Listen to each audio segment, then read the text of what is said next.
For the people watching at home, they just need to sit and understand that the system does not make rules for the good of you. It makes rules for the good of the people who make the rules. And a lot of the life paths laid out to the average man at home today is not for their own good. It's only going to lead them to depression and misery. Do you think you're a force for good? I absolutely not really know I'm a force for good because I'm a force for truth. And truth is a good thing. Without truth, we're going to end up in absolute tyranny and slavery, and we're already on our way there. I think there's a whole swath of the population, especially young men, that feel disenfranchised. I haven't put a magic spell on the world. The fact that people like what I say means that they agree with me deep inside. They may be afraid to say it themselves, but I am seen as a bastion of free speech and a bastion for masculinity as a whole, because a lot of men are largely forgotten about. If you cannot control your own mind, then you are just a feather in the wind of life. Because your own mind is the only thing you can control. You can't control the weather. You can't control other people. You can't even control whether your heart stops beating. You might have a heart attack tomorrow. You can't control anything besides what you think. There's no such thing as too much masculinity if it's genuinely masculine. Genuine masculinity is not out here to hurt people. It's absolutely the opposite. It's out here to protect. And when bad things happen, they call traditionally masculine men. If you need a firefighter, you need a masculine man. When you call the police because of the problem you have, you want masculine men. And as soon as a woman or a man is in trouble, when you look for backup, you look for masculine men. And masculine men have a duty to provide and protect those they care about. We have a duty to do things we don't feel like doing because we know we're supposed to do them. And that's why we stayed in the Titanic and died. And the dangerous thing about overly emotional men is that they're dangerous. They're genuinely dangerous. This is what's crazy.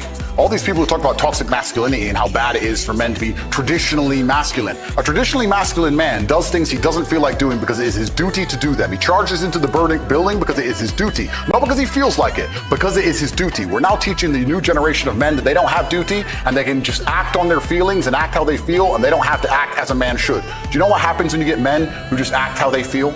You get school shooters, you get violence, you get rapists. Men who do not control their emotions are dangerous. If you find a man who is stoic, he's not going to hurt people. He's going to sit and think about his actions very carefully, and he's going to be a good man who protects and provides for his family. You find a man who just acts out on impulse and does whatever he feels like, you're going to find a dangerous man. Sitting here telling men to cry more and act with their feelings, and it's okay to feel this way, that way, etc., and have no self-control. That is why we have the problems we have in the world.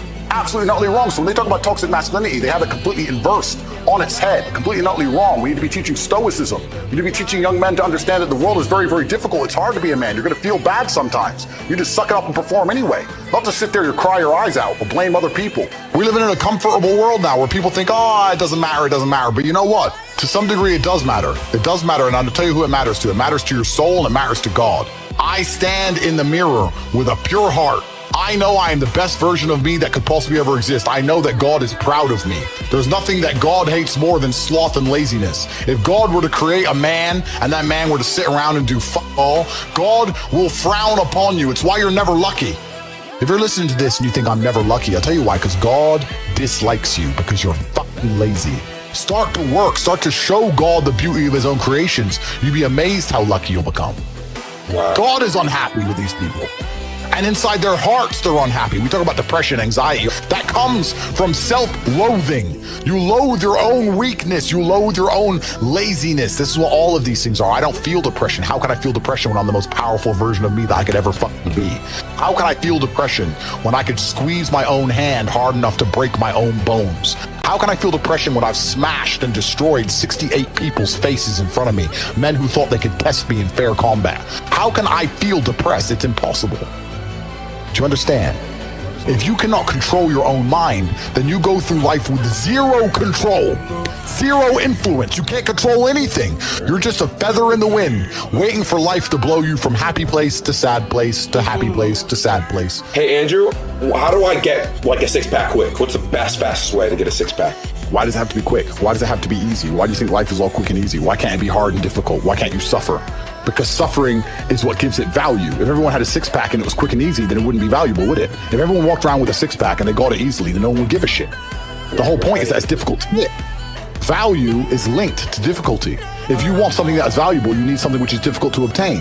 The fact that you just said you wanted it quick and easily shows that your whole mental model is to be thinking about quick and easy. You should be thinking about hard, suffering, pain, going through it. That's what you should be thinking about. This is going to be hard, but I'm going to do it anyway. Because when it is done, then everyone's going to know that I went through something difficult.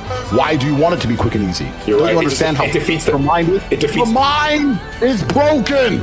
Your mind is broken.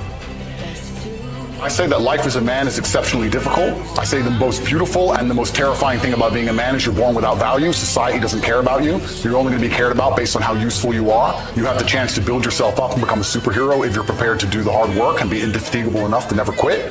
But if you're going to stand around and wait for a handout, nobody's going to ever respect you. I think that the world's never going to think you're important unless you make yourself important.